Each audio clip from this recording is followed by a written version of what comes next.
How do you make decisions? Every day, we all make a gazillion decisions, and yet so few of us have an actual process on how to make decisions.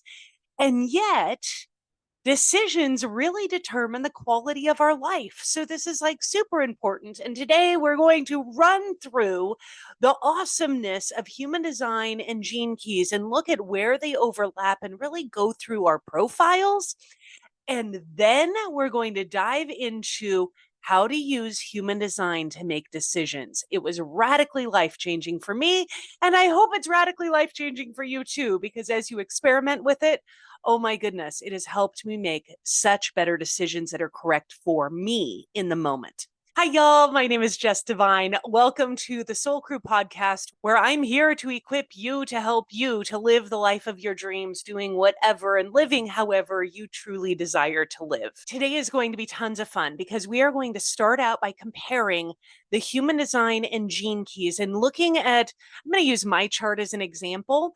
We're going to look at both of my charts, the human design and the gene key, and I'm going to show you where the overlaps are and really where some of the benefits and drawbacks are to each system, really laying the groundwork for where we're going so that you can truly be equipped with the knowledge of how to read your profile, how to read your design, and then make decisions and choices and lifestyle choices for your life. Because there's so many times in my life where I've been like, I just don't know what I'm supposed to do or how I'm supposed to do it or what's right for me. These systems really dramatically changed everything for me. It gave me answers that I had been looking for my whole life.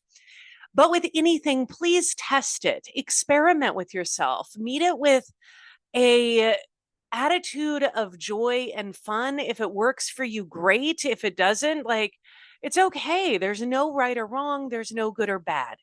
This has just been incredibly profound in my life since I started living according to my design. Everything in my life has shifted, and I have found so much more ease, grace, compassion, love, and abundance. So, if you're ready for this, come along. It's a journey of experimentation and play and figuring out what is right for you. I would like to start out by sharing my screen, and you're going to see my profile. Now, last week I gave you two links, and I'll put them in this one again, where you can get your free human design profile and your free gene keys profile. It's absolutely free. It's both from the original company, and they're fabulous. They're free. They just give you tons of great information. Normally, when you sign up, you get this talking body graph first, which doesn't give you quite the information that you need. So go ahead and switch over from talking body graph over to my body graphs, because what you're going to want to see on the side of your profile here are these chart properties, and that's what we're going to go through right now. So when you first get your profile, you look at it and you're like, oh my goodness, what are all these colors? Like, there's a lot there. And I have to say, this is actually a slimmed down version. If you go to your Rave mandala, it actually looks like this. So it is really, really complex and can be incredibly overwhelming. That is why we're here, to make the shit simple and to make it easier so you can actually know how to live and work within your profile, within your design. The first thing you're going to notice is there are 9 centers. So that are these centers that resemble the chakra system, except within human design, there are 9 of them rather than 7. And as we all know that there are hundreds and hundreds of chakras. But for the sake of human design, we are an evolving creature. And so some of the 7, couple of the 7 centers got split, and so now we have 9. This is based off of the exact time that you were born. So over here in the chart properties, you can see this is my actual birth data. They convert it to UTC, and I had no clue what that meant. UTC is Coordinated Universal Time. Why it's not CUT, I don't know, but it's UTC. So that's what it's converted to here. So when you see the birth data and it's wrong, it's okay. It's because that's converted. Your accurate birth data is here. And then you have your design date. Now, your design date is this red side. That is 88 degrees or approximately 88 days before you were born. And this is, according to human design, when your personality crystal entered your being. So basically, according to human design, that's kind of like when your soul entered your body, and there it is. And now you have this personality. It is kind of like your subconscious. It is your personality. It's this deep part of you that is unconscious until around 40 years old. And as you know, go into your 40s, your middle ages, these subconscious lines become more conscious and you become more aware of them.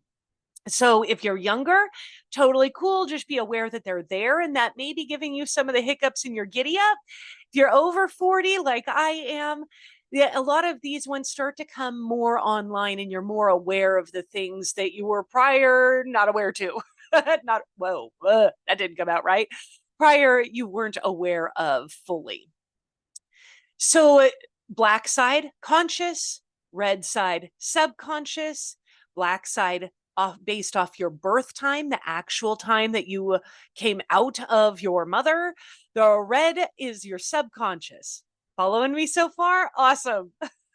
So we have 9 centers. And one of the things that I love about human design is that it actually shows the entire body, the entire system, because we have 9 centers, we have 64 gates, and we have 32 channels.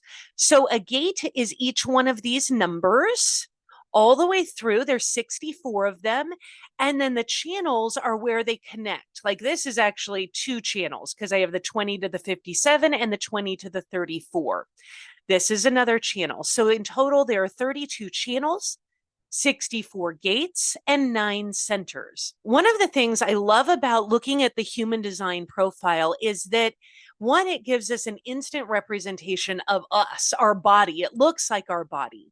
Whereas when you go over to your gene key profile, your profile is this circle with all these lines and spheres. It doesn't scream, this is me. This is who I am. Whereas the human design really shows like my body. This is who I am. The other thing that I really love about human design is it shows all of the white parts. So, according to human design, we have these not self, which is kind of like your shadow or out of alignment. Really, I, we're going to go over the language some because I don't really like the way this is stated. But I want to point out that you have every single thing in your body. You physically contain all 9 centers. You contain all 64 gates. It's just that some of them are not as defined. And I think of this as like free will. This is where you pick up things along the way in your whiteness. That came out funny. In your undefined, in the openness where it is white. These are the openness of you. This is where you can pick up other people's ideas from the universe, because our solar system goes through all of these gates all the time. Like it's constantly shifting based on the transitions, like astrology, that we are in currently. And so we interact with all of these openness parts of our profile. And I love that you can see all of it when you're looking at your human design chart, because I am completely undefined in my root, like completely open. Look at this. I don't have a single gate. Doesn't mean that the root doesn't exist. It doesn't mean that the root doesn't impact me. It doesn't mean that I don't have ideas in my root. And same with my G center. And so it's really important for me to understand and know that I have ideas and beliefs and philosophies in all of my openness. In each one of these gates and channels, they're a part of me and they're really important.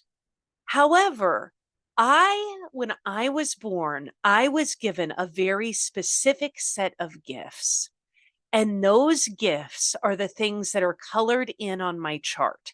These are the things that make me me. They resonate with me deeply. It's like, oh, I make sense. Like when I started reading these, it felt like I was reading the story of my life. I was like, wow, these things totally make sense. And that gave me a lot of peace. Now, I have a rather defined chart and I'm lit up kind of like a Christmas tree. However, I'm going to show you my son's chart, Truth, who is also a part of the Soul Crew. He has a lot of openness and a lot of spaces in him where he gets to make decisions as to what is right for him and what is not right for him. So it truly doesn't matter what your chart looks like. It is simply the beauty and the uniqueness. According to human design, it is the science of differentiation. It is what makes you different and you unique. There is no right or wrong. Truth is absolutely amazing in who he is. He is such a powerful soul. And yet, I too am absolutely beautiful and unique in who I am. We are simply different, and that is beautiful. What I want to roll through today is these chart properties and what they actually mean, because human design gives us the opportunity to change things immediately within our life, to make shifts immediately. And that gets immediate results because I love immediate results. When I first looked at this, I was like, there is no freaking way I'm going to figure this out anytime soon. It's really complex. And yet, within the human design system, there are a couple things that when you start playing with them immediately, you can start seeing the immediate results and start feeling better immediately. And that gives you the time and space to go on and start to really take a look at what these other things mean within your life, all the gates and channels, because it takes a while to get through all of this. So we want results quick and then time and space to go on the journey to understand the special uniqueness of you. So, what we're going to roll through are these chart properties over here. There are four different types. Well, it's four types and one subtype, and I am actually the subtype. So there are four types, and these describe your auras, like how you interact with the world. There are manifestors, generators, projectors, and reflectors. And then I am a manifesting generator, which is a subtype of a generator. I'm definitely a generator type. I am not a manifester. And so my strategy and my not self themes or my hiccups in my giddy up, those are just like the generator. So, a manifesting generator, the only thing that makes us different is that our sacral is directly connected to our throat in some way. Mine is a direct line, other people go through the G center, but that's all the difference between a manifesting generator and a generator is that my sacral and throat are directly connected. So, of the four different types, each type has a different aura, and we're going to go over the types, strategies, and not selves next week. These are really fun, but it takes a little bit more understanding. And honestly, I struggled with this a little bit more because I did not like responding to life. I liked to initiate. And this is the problem with a lot of generator types. We behave like manifestors. Since I said that word, we are all manifestors. However, within human design, manifestor means something slightly different. It is not like a manifestor for receiving money or getting the things you desire. It is a manifestor in how you navigate life. So when you hear me talk about a manifesting generator or a manifester, and maybe you're not one, know that everyone manifests. This is just the word that they use to describe this specific type of person. It doesn't mean that if you're a projector or a generator or a reflector that you can't manifest. Everybody manifests. In fact, understanding your strategy and the hiccups in your giddy up is how you manifest easier. So I just wanted that distinction in the language because sometimes the language, because this is very science based, is kind of yucky. It feels a little funky. So next week, we're going to run through the type, the strategy, the not self themes, and the signatures. We also have definitions. There are 5 definitions in total. I am a triple split. All this means is I have these centers, and see, these two are connected.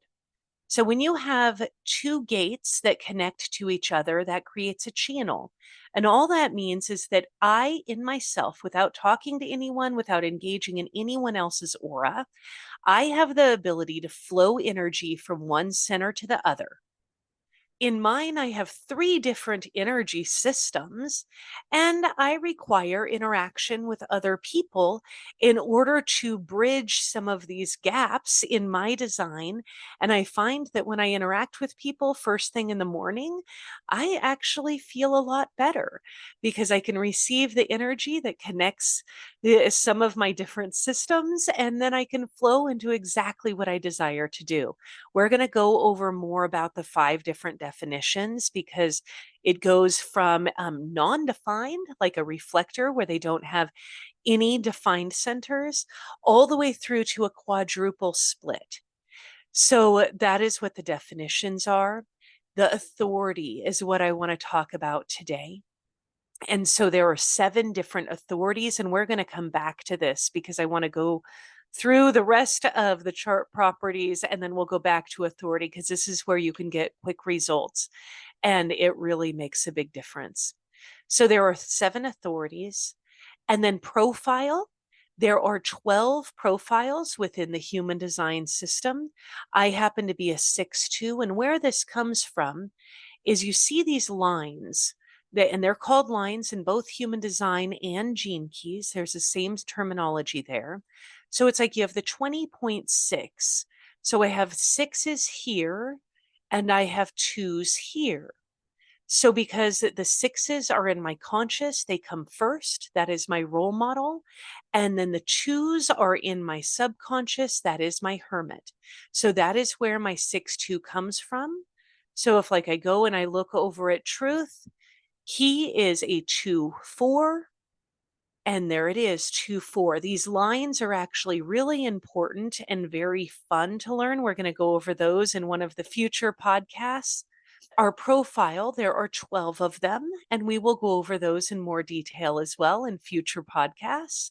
And then incarnation crosses. This is where it gets really complex because there are 192 simple incarnation crosses, and there are over 700 specific incarnation crosses. What you're going to see here is some more numbers. You have this 2034 and this 3740. Where you see these numbers is right here. Look, there's the 2034. Here's the 3740, my both conscious and subconscious. So this is the actual cross at the moment that I was born, where the sun was, where the earth was, and how they reflect upon each other. When you go and look at your ray of mandala, you will see it's an incarnation cross because it's shaped like a cross. Look, here's my 34 to 20. And crossing that is my 40-37. So it looks like a cross. Now, what absolutely sent me wild was that when you go over to the gene keys, you're going to see in your activation sequence. So gene keys is very similar to human design, but it's better for the long-term journey. Like taking 6 months to a year and a half going through your gene keys is kind of important because it's really detailed. There's a lot of information in there, but I want immediate results. So that's why we start with human design and then bridge over to gene keys. But you will see here the same thing. If we look at the activation sequence, which is the first sequence in gene keys, you're going to see the 20 and the 34 and the 37 and the 40, just like over here, the 20, 34, 37, and 40. So it's showing the exact same thing. This is my conscious, this is my subconscious, and it totally makes sense. And you see the lines even. The 6 line here and the 2 line here on my radiance and purpose, they are the same as the twos here and the sixes here. It's literally the same type algorithm that creates both because it's built off the I Ching, astrology, the tree of life, the Kabbalah. Like it's built on ancient wisdom, adding science. And it really just makes a lot of sense. But what we need is a more simplified view so that we understand where to start and then how to go on the long journey to understand the uniqueness of who we are. When we're looking at gene keys, you start first with your incarnation cross. They call it your activation sequence or your genius sequence. And so this is your genius. You go through your incarnation cross. And then you go through your Venus, which is all about love. There's a lot of childhood stuff in here.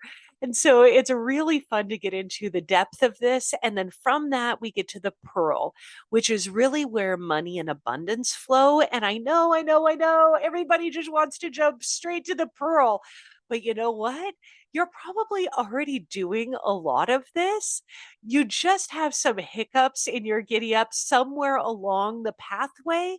And this journey is about understanding where those hiccups are so that you can be all that you desire to be. So, we're going to jump back over for the sake of time in this podcast. And I want to go over today the authority, your authority. Now, there are 7 different types of authority.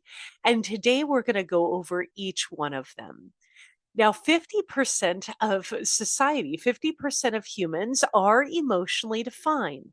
And that is based on the solar plexus right here. So if you have the solar plexus colored in your chart, you are emotionally defined. And this is so much fun. Although I didn't like it at first, I was like, I'm not emotional. I don't want to be emotional. I want to be logical. And I am very logical. However, I am very much emotionally defined. I have a lot of emotions, and this is a very common authority. Our authority tells us how we make decisions. And based on your authority, when you just learn to listen to your body and listen to whatever authority you have, because there's no right or wrong, good or bad, when you listen to your authority and make decisions within your authority, oh my goodness, my life transformed because I was able to really allow my solar plexus to make the decisions for me. And it completely changed the quality of my life because I was working within my authority. When you are an emotional authority, you're going to feel waves of emotions. You'll probably be able to look back on your life and go, yeah, I made a decision. And then later I was like, I didn't want to do that. Why did I do that? Regretting decisions. It's because those of us who are in emotional authority, we need to wait through our entire emotional cycle before we make a decision. One of the key things for me has been to just say, hey, can you give me a day or two to sleep on this?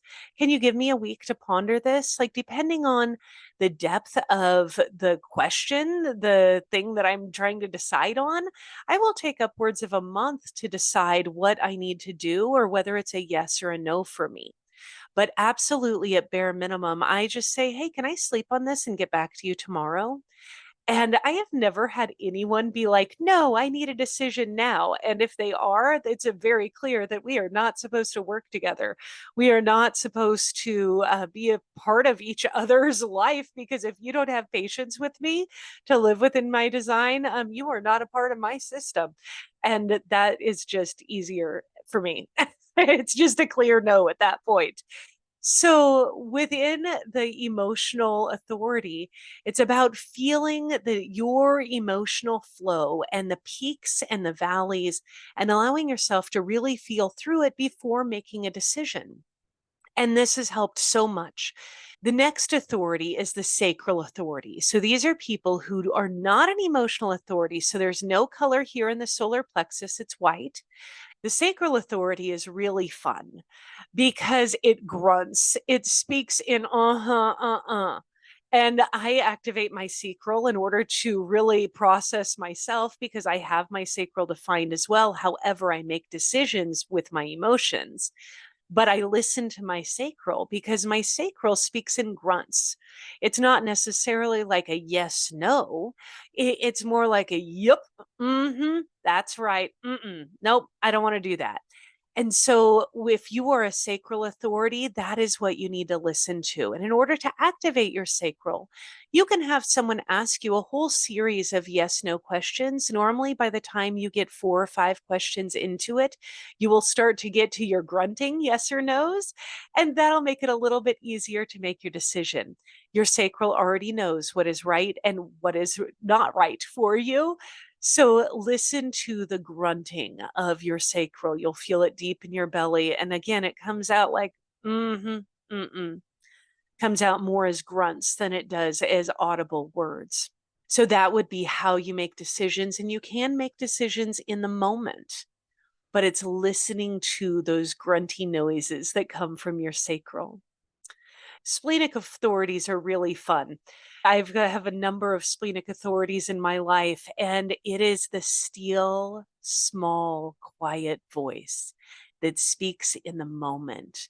The spleen is what is responsible for our survival as humans, and it is incredibly powerful, but it speaks quietly, it speaks once, and it changes because what is right for you in that moment may not be right for you in another moment.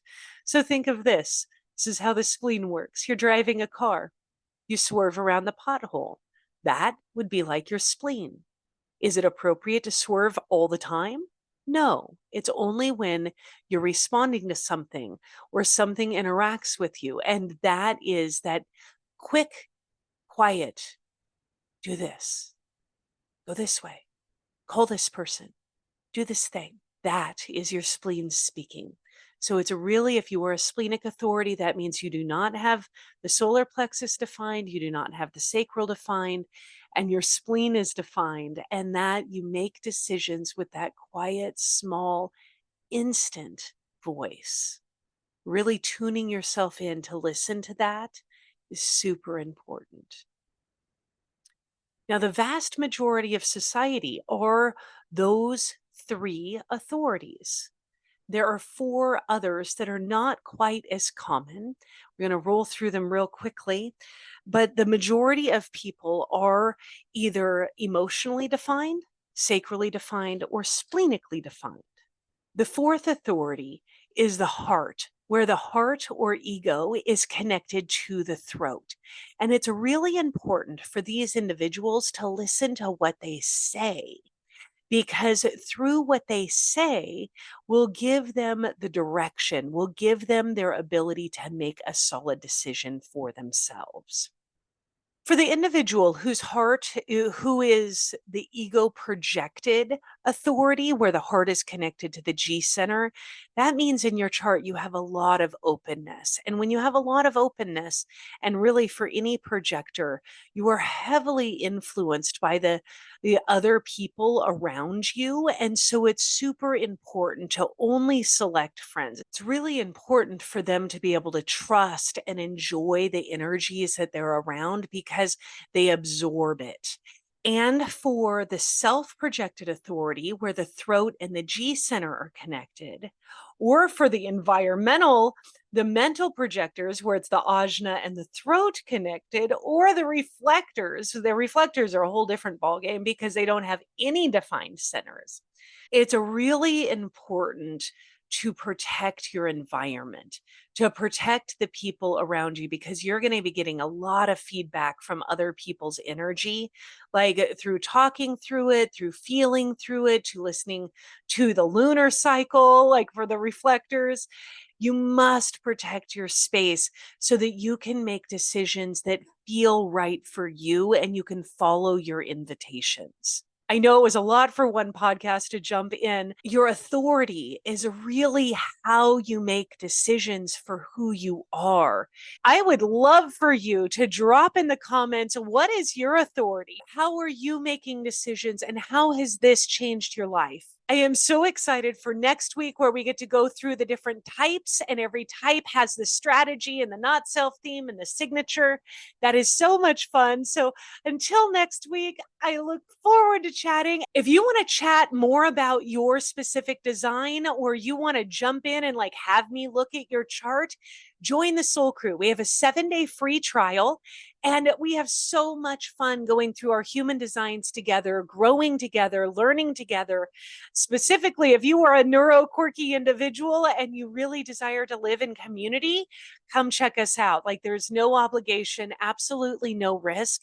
We would love to have you. Really engaging with the uniqueness of who we are and working together so that we can fill in the gaps for each other. Because isn't that what life's all about? You got gaps, I got gaps. Together we fill the gaps. Oh, that's a Rocky quote. Rocky and Adrian, love them. Okay, y'all, I hope you have a great day.